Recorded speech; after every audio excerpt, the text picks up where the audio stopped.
Hello and welcome to the very late video for Autism Talks.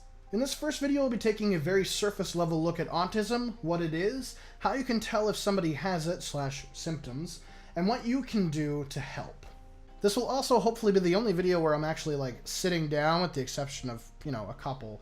I really want to be standing up with a nice background that I have kind of set up there, so again, hopefully this is the only one where I'm actually sitting down and talking to you outside of say quick videos that I need to make on the fly.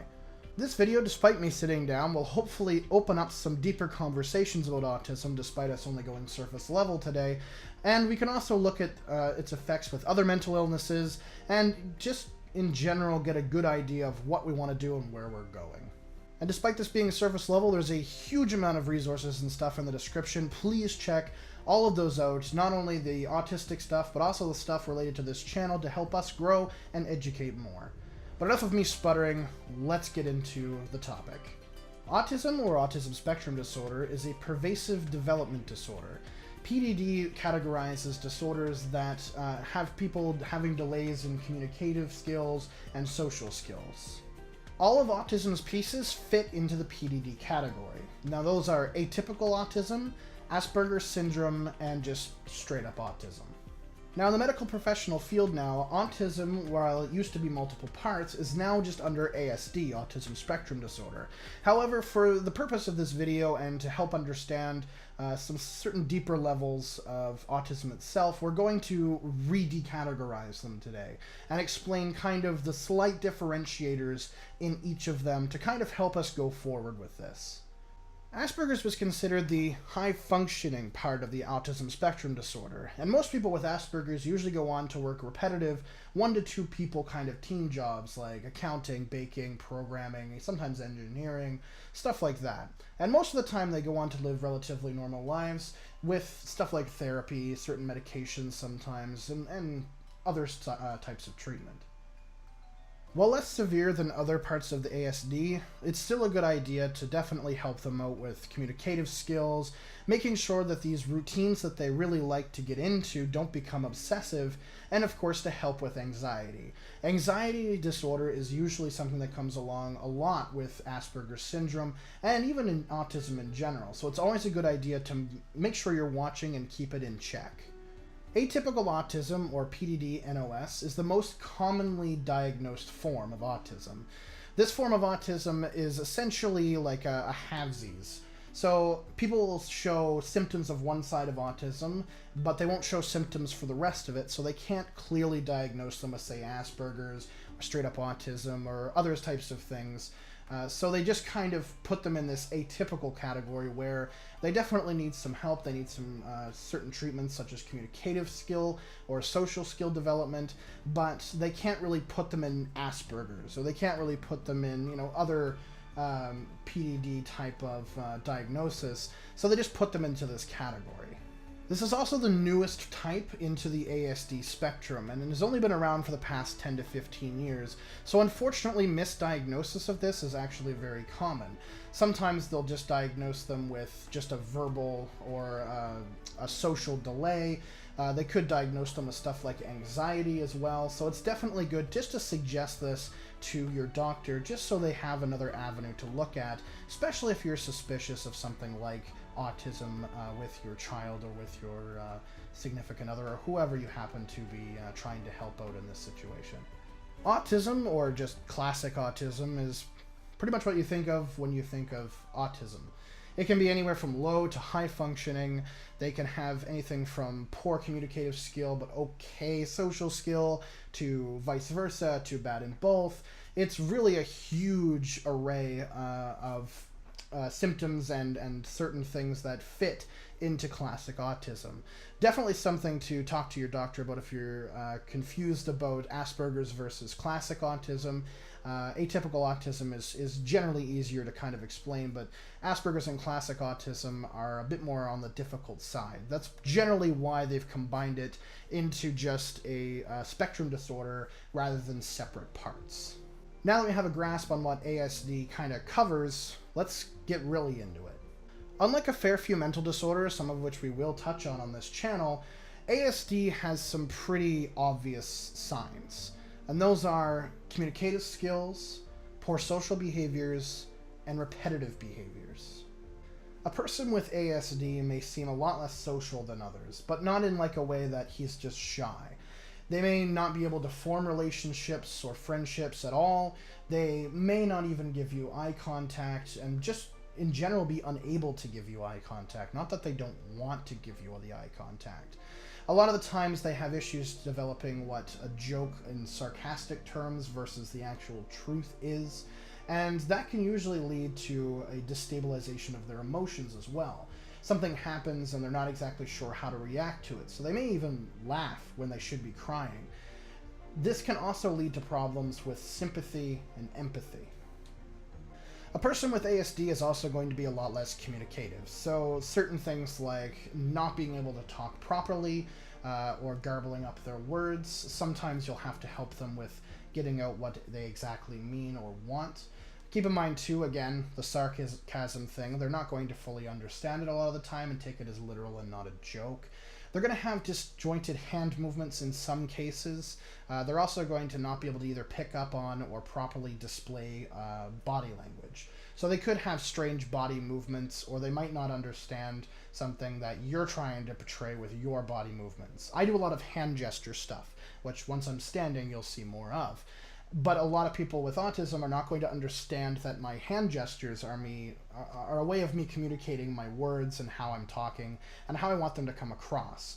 They're not going to quite understand that, and you need to help them kind of understand what you're doing so they possibly don't see it as, maybe argumentative or anything like that. So just keep in mind that your body movements can even be a trigger for some of them. Sometimes too, again, with communication, they may just be straight up nonverbal. They may not talk at all. There are ways, of course, to help with that, stuff like the ABA treatments and certain communication skills that you can use to build up to help them hopefully become at least somewhat verbal. But just keep in mind, there is a very large possibility that they just might not be verbal at all. A person with ASD is also going to have repetitive behaviors. Now, some of them don't, but a lot of them do. And this can be anything from, say, playing a video game for months and months on end, or having some sort of task that they're just constantly doing. This can also be things like body movements, say rocking their body, which is fairly common, or even disjointed hand movements like I mentioned before. So flapping their hands, maybe rolling their hands like this. It could be something even as little as just twiddling their thumbs constantly. So just keep in mind, if you see somebody doing that, it's usually a mechanism that helps them keep calm and stuff like that. So try not to point it out, it is quite rude. There could also be things too, like keeping a very strict routine, which can usually help them get out of certain repetitive behaviors, or at the very least help them kind of structure their lives a little bit better. So it's good to kind of get somebody into a more stricter routine so that it keeps them on track. Now, unfortunately, too, some of these repetitive behaviors can be very, very harmful. It can be things like repetitively biting their nails till they bleed, biting their knuckles till they bleed. Even stuff like cutting can happen with these kind of repetitive behaviors. It's very important just to keep an eye on stuff like their arms, their legs, even sometimes their stomach and back, just to be sure that they're not doing any of these harmful behaviors. And if they are starting to do some of these repetitive harmful behaviors, it's definitely a time to try and figure out why and when they're doing it, and have something fill that time so that they're not.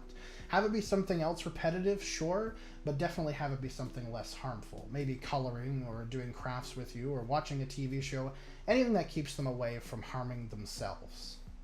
Keep in mind, all of the stuff I said, not all of them are going to do or have. It's all on depending on severe, less severe, and how they cope with their autism and how their autism affects them. Stereotyping is dangerous, and it's frankly quite insulting. If you just don't know, ask. A lot of the time they're more than happy to explain out, hey, look, I have autism and I do this.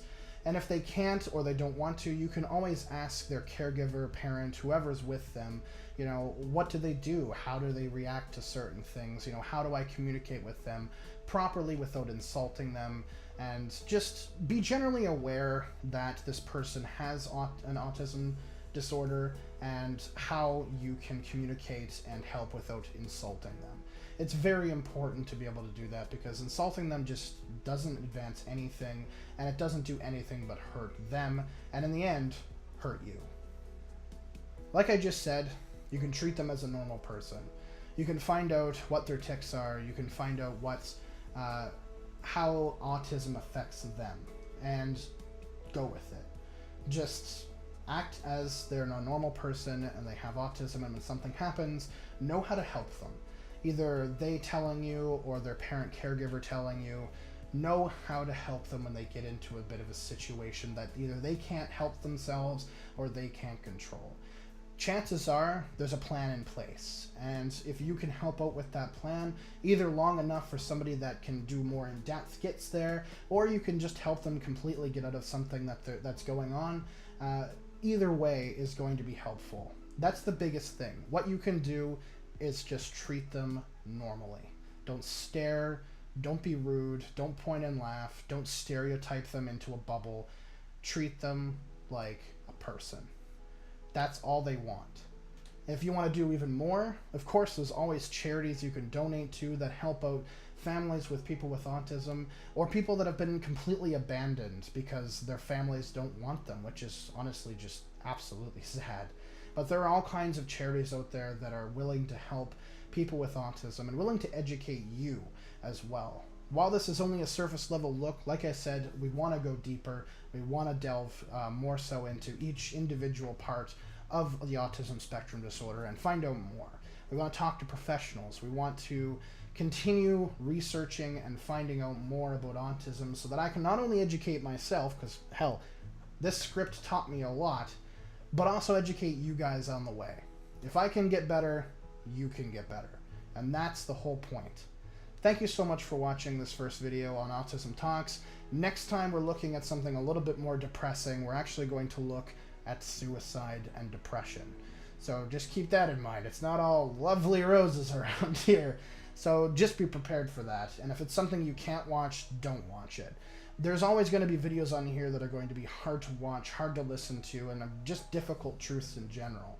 If it's too difficult to watch, you definitely don't have to. But if you're looking to educate yourself, it's going to hurt sometimes. Whether it's your own pride, your own ego, or just looking in the mirror and being like, yeah, that's me. And that's okay. We're always here to help. Link to our Facebook page is in the description. You can always reach out to myself, to my very small team currently, but we're hoping to grow into something bigger. We're always here to help, or we can point you in the right direction to help that you actually need. Thank you so much for watching, and I'll see you all next time. Peace.